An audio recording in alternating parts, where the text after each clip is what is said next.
आज के इस वीडियो में हम लोग संत कबीर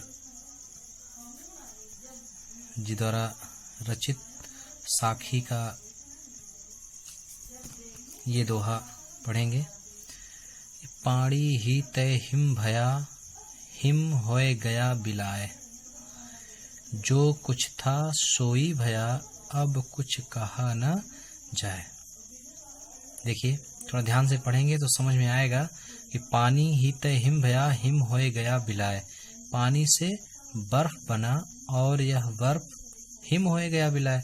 हिम क्या हो गया, बर्फ क्या हो गया, पुनः पिघल करके पानी हो गया। मतलब उसका जो पानी, बर्फ का जो पुराना जो स्वरूप था अर्थात पानी, बर्फ पिघल करके क्या हो गया, पानी हो गया, अर्थात अपने मूल स्वरूप में आ गया। मतलब जो कुछ था वही हो गया, अब इसके बारे में कुछ कहा नहीं जा सकता। इस दोहे के माध्यम से, इन पंक्तियों के माध्यम से कबीरदास जी ने संसार की उत्पत्ति, स्थिति और प्रलय की एक रूपता का वर्णन किया है। मतलब संसार की उत्पत्ति ऐसे होती है, उसकी स्थिति और संसार का प्रलय, इसकी एक रूपता को दिखाने का प्रयास किया है इस दोहे के माध्यम से। देखते हैं, कबीरदास जी कहते हैं कि पानी ही तय हिम भया। पानी जम करके क्या हो गया, बर्फ बन गया। हिम होए गया बिलाए। अब वही बर्फ क्या हो गया, होए गया बिलाए, मतलब पिघल करके क्या हो गया, पुनः क्या बन गया, पानी बन गया। होए गया बिलाए, मतलब हिम क्या, बर्फ क्या हो गया, पिघल करके नष्ट हो गया, खत्म हो गया, अर्थात क्या बन गया, वो पानी बन गया। जो कुछ था सोई भया। कहने का मतलब अब उसका जो बर्फ का स्वरूप था वो विलीन हो गया, खत्म हो गया। इस प्रकार उस पानी का जो पूर्व में जो रूप था, अब वह अपने उसी रूप को प्राप्त हो गया।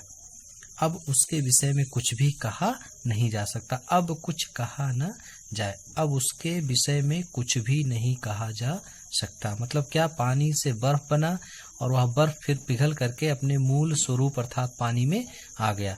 मतलब उसका जो अपना पुराना स्वरूप था वह अपने पुराने स्वरूप को ही प्राप्त हो गया। अब इसके बारे में कुछ कहा नहीं जा सकता। इस दोहे के माध्यम से कबीरदास जी बताना चाहते हैं कि संसार की उत्पत्ति, उसकी स्थिति और उसके प्रलय में केवल और केवल नाम मात्र का ही अंतर होता है। वस्तुतः देखा जाए तो तीनों का मूल रूप एक ही है, और वह है क्या, इस परमात्मा। तो मोक्ष की भी यही स्थिति है, आत्मा परमात्मा की भी यही स्थिति है, आत्मा परमात्मा की भी यही स्थिति है। आत्मा और परमात्मा दोनों क्या है, एक है, उनमें एक रूपता पाई जाती है। आत्मा परमात्मा का ही अंश है, परमात्मा से ही अलग होकर के आत्मा का स्वरूप हुआ है। इस तरह से अगर देखा जाए तो मृत्यु के पश्चात आत्मा परमात्मा में ही विलीन हो जाती है ना। तो क्या, पानी से, मतलब इसमें जो है, इस दोहे में आत्मा को, यहाँ चूंकि प्रतीकात्मक अलंकार है, पानी को परमात्मा और बर्फ को आत्मा का प्रतीक माना गया है। तो कहने का मतलब ये है कि आत्मा जो है वह मृत्यु को प्राप्त कर, अर्थात मोक्ष को प्राप्त कर, मृत्यु कहना उचित नहीं होगा, मोक्ष को प्राप्त करके पुनः जो है उसी परमात्मा में विलीन हो जाती है। मतलब क्या कि जैसे पानी से बर्फ बनता है और बर्फ पिघल करके पुनः पानी के स्वरूप को प्राप्त हो जाता है, उसी प्रकार आत्मा जो है वो मोक्ष को प्राप्त करके पुनः उसी परमात्मा में विलीन हो जाता है। ठीक ठीक, समझ। देखिए अगला, देखिए, पंख उड़ानी गगन को, पेंड रहा परदेश। पानी पिया चंच बिन, भूल गया यह देश। देखिए, इस दोहे के माध्यम से कबीरदास जी क्या बताना चाहते हैं कि पंख उड़ानी गगन को, पेंड रहा परदेश। पंख माने पंखों के माध्यम से, गगन माने आकाश में, पेंड माने मृतक शरीर, परदेश माने इसी देश में। पानी पिया चंच बिन, चंच माने चोंच, पानी माने पानी, भूल गए यह देश। यह देश का मतलब इस मृत्यु लोक को। देखिए किस प्रकार से इस पंक्ति के माध्यम से, इस दोहे के माध्यम से कबीरदास ने साधना, जो जीव का जो ईश्वर के प्रति, उस परमात्मा के प्रति जो जो एक भक्ति का भाव है, साधना का भाव है, उस साधना के भाव को एवं मोक्ष की स्थिति, मोक्ष की प्राप्ति को का वर्णन किया है।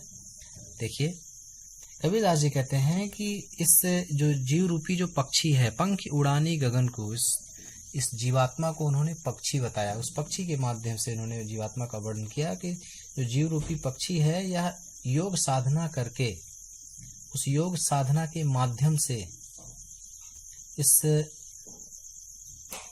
कहाँ पहुंच गया, परमात्मा के पास पहुंच गया, आकाश में पहुंच गया। गगन को मतलब क्या, आकाश में, आकाश में का मतलब उस परमात्मा के पास पहुंच गया।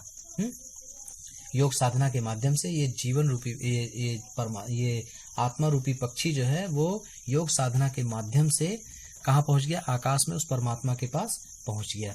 और उसका ये जो स्थूल शरीर है, उसका जो ये मृतक शरीर है वो इसी संसार में ही रह गया, वह मृतक शरीर है इसी संसार में रह गया। अब पानी पिया चंच बिन भूल गयो यह देश, वहां उस संसार में पहुंचकर, उस परमात्मा के लोक में पहुंचकर उस जीवात्मा रूपी पक्षी ने चोंच बिन, चोंच का मतलब यहाँ इंद्रियों से, चोंच का मतलब किससे, इंद्रियों से, इंद्रियों के बिना ही, काम क्रोध मद लोभ ईर्ष्या द्वेष, ये जो हमारी इंद्रियां हैं, इन इंद्रियों के बगैर ही वहां जा करके उसने क्या किया, अमृत का पान किया, परमात्मा का पान किया, परमात्मा रूपी अमृत का पान किया।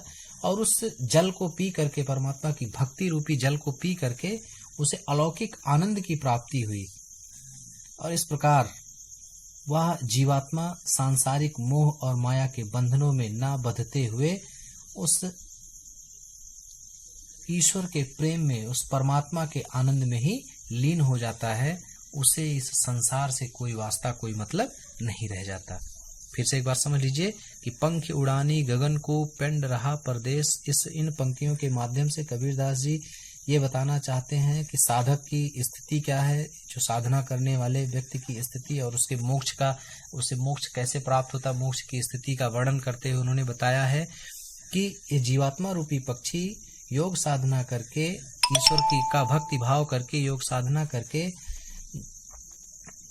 उस आकाश में उस परमात्मा के पास पहुंच गया। और उसका वो जो शरीर है, जो स्थूल शरीर है, जो मृतक शरीर है, वह इसी संसार में ही रह गया। वहां पहुंचने के पश्चात उस परमात्मा के पास पहुंच करके उस जीवात्मा रूपी पक्षी ने चोंच के बिना, चोंच का मतलब इंद्रियों से है, इंद्रियों के बगैर, इंद्रियां जो मनुष्य की सबसे बड़ी जो शत्रु होती हैं, उन इंद्रियों के बगैर ही उसने क्या किया, अमृत सरोवर का जल पिया।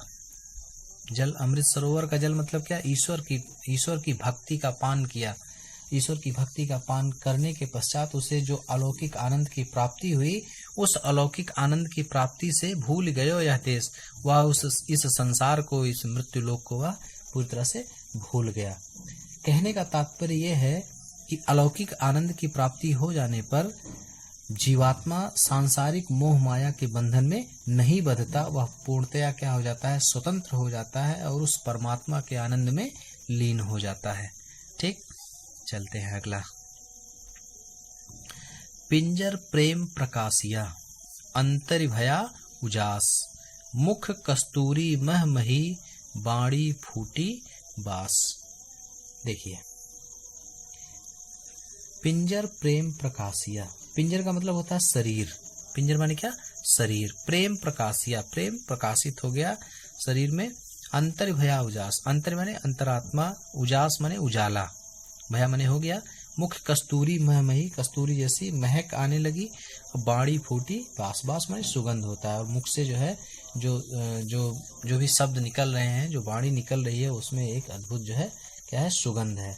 इस प्रकार से देखिए, कबीरदास जी कहते हैं कि जब ईश्वर का साक्षात्कार होता है तो इस जीवात्मा के मुख से निकलने वाले प्रत्येक शब्द जो है वो प्रेम और भक्ति के रस से अभिसिंचित होते हैं, सुवासित होते हैं, सुगंधित होते हैं, मतलब आत्मा को आनंदित करने वाले होते हैं। जब जब जब जब जो है इस जीवात्मा में इस जीवात्मा से परमात्मा का साक्षात्कार होता है, इस जीवात्मा में परमात्मा का जब सामंजस्य होता है तो इस जीवात्मा के मुख से निकलने वाले प्रत्येक शब्द जो है प्रेम से सराबोर होते हैं। देखिए कैसे कि कबीरदास जी कहते हैं कि पिंजर प्रेम प्रकाशिया, कि ईश्वर का साक्षात्कार होने पर हृदय में क्या हो गया, प्रेम प्रकाशित हो गया, फैल गया, और भीतर ही भीतर सारा प्रकाश क्या हो गया, अंतर ही भया उजास, अंतर माने भीतर, भीतर ही भीतर सारा प्रकाश क्या हो गया, फैल गया।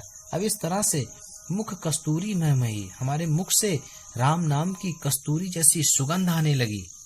मुख कस्तूरी महमही, राम नाम की कस्तूरी जैसी क्या हो गए, महक आने लगी, सुगंध आने लगी।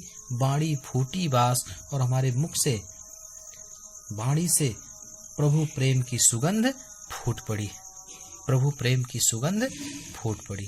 ठीक, अच्छे से इसको समझ लीजिएगा। नहीं होगा, नहीं एक बार समझ में आएगा तो वीडियो रिवाइज करके दोबारा सुन करके अच्छे से स्पष्ट करके, और जो भी गृह कार्य दिया जाएगा गृह कार्य आप पूरा करके कॉपी जरूर भेजेंगे। मैं बार बार कह रहा हूँ, आप लोग कॉपी जरूर भेजिए, और कल सारे बच्चों की कॉपी हमारे पास आनी चाहिए। ठीक, धन्यवाद।